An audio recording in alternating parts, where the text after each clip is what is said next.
Passado essa fase chata aí de falar de punições, vamos agora mostrar um pouquinho das ferramentas que a Receita tem para poder identificar esse tipo de evasão, sonegação, etc.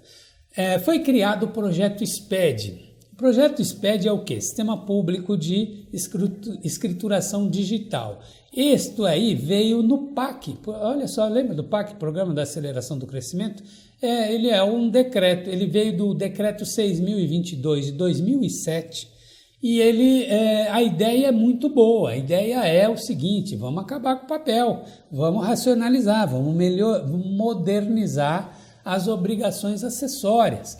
Então, veja, quem não se lembra, quer dizer, não sei, né? Eu acho que eu que sou velho aqui, não sei se vocês são mais novos que eu, mas quem não se lembra aí da época que a gente tinha livro diário, aquele livro que a gente encadernava, levava na JuSesp para poder registrar, para poder bater um carimbo lá, termo um atestado, digamos que aquilo era um livro oficial, aquela coisa toda, né? Então, a gente ia lá, a gente imprimia aqueles livros enormes, livro diário e tal. Então, o auditor fiscal chegava na empresa e falava assim: olha, me vê os livros aí, as notas fiscais, não sei o que e tal. Poxa, aquilo, dependendo do tamanho da empresa, aquilo ali enchia uma sala, né, de tanto papel e tudo mais. Então, dificultava muito o trabalho, tinha que ficar folheando página para identificar os lançamentos, ver o livro de razão, para escolher algumas contas para olhar. Então, quer dizer, era um trabalho muito precário. Aí, o que aconteceu? Logo de cara, no SPED, o primeiro projeto foi a criação da nota fiscal eletrônica, do SPED ECD, que seria a escrituração contábil digital, e o SPED EFD, que era a escrituração fiscal digital. Então, de cara, nós já resolvemos um belo problema aí, que seriam das notas fiscais em meio papel, né? Que elas eram mais vulneráveis, tinha espelhamento de nota, aquela coisa toda que acontecia. E hoje a nota fiscal eletrônica é um instrumento muito mais seguro, muito mais... são arquivos XML que você não consegue nem transmitir se houver, por exemplo, um problema no CNPJ da empresa que você está emitindo a nota. A sua pode estar ok, mas você está emitindo uma nota para uma outra empresa que está com algum problema cadastral, problema aí de habilitação qualquer, você não consegue emitir a nota fiscal. A escrituração contábil, então, ela substitui o livro diário e a fiscal também faz a apuração aí do movimento fiscal, das notas fiscais e tudo mais, os lançamentos de toda essa movimentação fiscal. Aí depois nós tivemos aí o ECF. O SPED ECF, ele é a escrituração contábil fiscal, quer dizer, é a DIPJ. Então, é onde você vai fazer lá a informação, as grandes informações de receita, da apuração do lucro real, quando for o caso. Então, você tem o ELALUR, né? Então, é um instrumento importante aí de averiguação dos dados gerais, os dados gerais contábeis e fiscais da empresa. E aí depois nós temos FD Contribuições, que substituiu o DACOM, que é a apuração do PIS e da COFINS, né? Então, também foi um grande avanço. O DACOM era um documento sumarizado, onde você colocava lá valores totalizados. Então, você dizia lá, por exemplo, nesse mês eu comprei 10 milhões de insumos. O que era isso? 10 milhões. Ninguém sabia, era um valor fechado. Então a fiscalização ia lá, tinha que pedir memorial de cálculo para explicar cada um daqueles números que estava no DACOM. Você tinha que abrir, fazer planilhinha mesmo, com aqueles dados todos que você, quando auditava, solicitava, para poder ver se aquele crédito tomado devia ser tomado mesmo, dava crédito de PIS/COFINS ou não, você tinha que glosar, enfim. Hoje, com FD Contribuições, isso aí você tem outros mecanismos aí muito mais fáceis de você trabalhar eletronicamente isso aí. A E-Financeira trata das operações financeiras de um modo geral, cartão de crédito, etc. E agora, finalmente, o E-Social, o FD-Reinf, que foi aí praticamente um dos últimos a entrar. Por quê? Porque é um dos mais complexos. O E-Social, ele traz aí as informações de interesse do Ministério do Trabalho, da Receita Federal, do INSS e da Caixa Econômica, o Fundo de Garantia. Então é aqui que você fala das obrigações trabalhistas e previdenciárias. E aí eu estou falando não só de remuneração, eu estou falando de SESMIT também, de Segurança e Saúde do Trabalhador. Então estou falando de CAT, estou falando de monitoramento da saúde do trabalhador, que é o ASO. Eu estou falando das condições de ambiente de trabalho. Tudo isso vai ser alimentado na base do E-Social, de forma que a gente vai ter um controle melhor, né?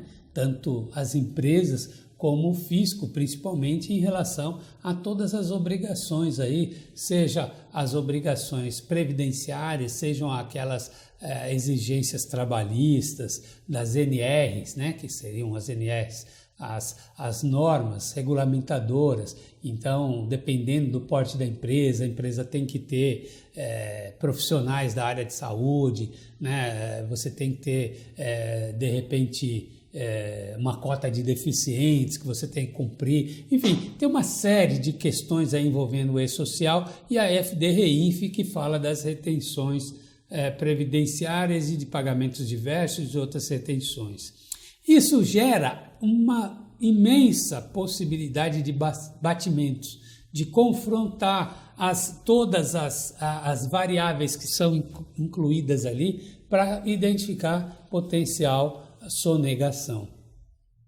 Então, dando exemplos aqui, você pode verificar as receitas entre as várias declarações que nós comentamos aí. Quer dizer, se eu declarei as minhas vendas no ECD, na escrituração contábil, isso também vai ter que estar na FD Contribuições. Ora, se eu vendi a FD Contribuições, você tem que declarar todas as suas receitas, todas. Sejam as receitas sujeitas aí à apuração do PIS e da COFINS, que fazem parte da base de cálculo da COFINS, da base de cálculo das contribuições, seja aquelas de alíquota zero, suspensão, aquelas que não têm incidência, todas vão ter que estar ali, né? Então não tem desculpa para você ter declarar uma receita de vendas no ECD, na FD, e não está na FD Contribuições. Tem que estar. Entendeu? Então são batimentos possíveis. Na hora dos créditos também você pode verificar o CST, CFOP, dependendo aí do tipo de mercadoria que você adquiriu. De cara você pode identificar uma possibilidade aí de crédito exagerado de PIS e de COFINS, né? E-Social, quantas coisas vão ser feitas, vai começar da tabela de rubricas. Hoje a GFIP não apresenta o detalhamento do que eu pago para o trabalhador. E no E-Social, de cara, eu vou saber se uma empresa paga hora extra e inclui na base de cálculo do INSS ou não inclui. Ela vai contar para mim, ou então ela vai incluir. Ela não tem alternativa. Ou ela diz que o código de incidência é 11 e, portanto, incidiu o INSS sobre a hora extra, ou ele diz que é o código de incidência 00 e não incidiu. Só que quando ele disser que não incidiu e ele classificou aquela hora extra dentro dos parâmetros que deveria ter o código de incidência, fica fácil para a Receita saber que você sonegou aquela hora extra. Entendeu? Então, muitas coisas aí podem ser feitas. Batimento de atividade preponderante. Quer dizer, a empresa diz que ela fabrica um determinado produto e aí ela vai e recolhe o RAT com percentual de 1%. Não tem fábrica com 1%. Quase todas as fábricas de qualquer coisa, qualquer fabricação expõe muito o trabalhador a risco. Então, a maioria das fabricações, elas têm RAT igual a 3%. Se colocar 1%, para na regra de validação, já nem transmite. Agora, se você dá uma misturada aí. Você fabrica o produto, você é uma fábrica, mas aí você diz que você só comercializa, só faz comércio por atacado daquele produto. Aí o que acontece? Teu RAT vai ser 2%, não 3%. Então você recolhe menos. Só que aí o CBO do seu trabalhador, a tabela de cargos, você põe lá todo mundo como atividades ligadas à produção. A Receita já viu que a atividade preponderante é fabril, não é comercial. Então ela pode, através aí de um batimento um pouco mais sofisticado, concordo, ela pode identificar essas evasões aqui, essas sonegações. Tá certo? E além dos cumprimentos das exigências da CLT em relação a, por exemplo, funcionários sem registro, ou manteve sem registro, porque as datas aí dos eventos, elas passam a ser importantes. Eu não posso admitir um segurado, quer dizer, até posso, dentro do E-Social, fazer uma admissão tardia do segurado. Mas aí vai ficar registrado que ele começou a trabalhar no dia tal, mas ele só foi registrado, ou só foi informado o cadastro inicial dele depois disso. Então fica aí exposto a ter autuações, ok? E outros controles aí, a DCTF Web vai ser toda amarradinha, vai ter toda aí, você não vai conseguir, por exemplo, pagar o DARF de uma empresa sem que você tenha transmitido o E-Social. Então, hoje é possível você não transmitir a GFIP e pagar a GPS, que você preenche manualmente. DARF não vai poder fazer isso. Você vai ter 3 eventos no ano, que é o evento 1295, que você pode dar uma marretadinha na folha, ou seja, pagar sem fazer o encerramento formal com S1299, que é o evento de encerramento. Se você não fizer esse evento de encerramento, você vai ter 3 oportunidades no ano para você poder gerar o DARF sem ter alimentado corretamente o E-Social. Fora isso, você vai ter que fazer. Então, as coisas vão ficando meio amarradas. O DARF vai ser numerado, pelo menos o DARF previdenciário, no primeiro momento. Sua tendência é espalhar para todos eles. Então, o momento é realmente de você se organizar, porque a Receita vai fazer isso através de malhas, de intimações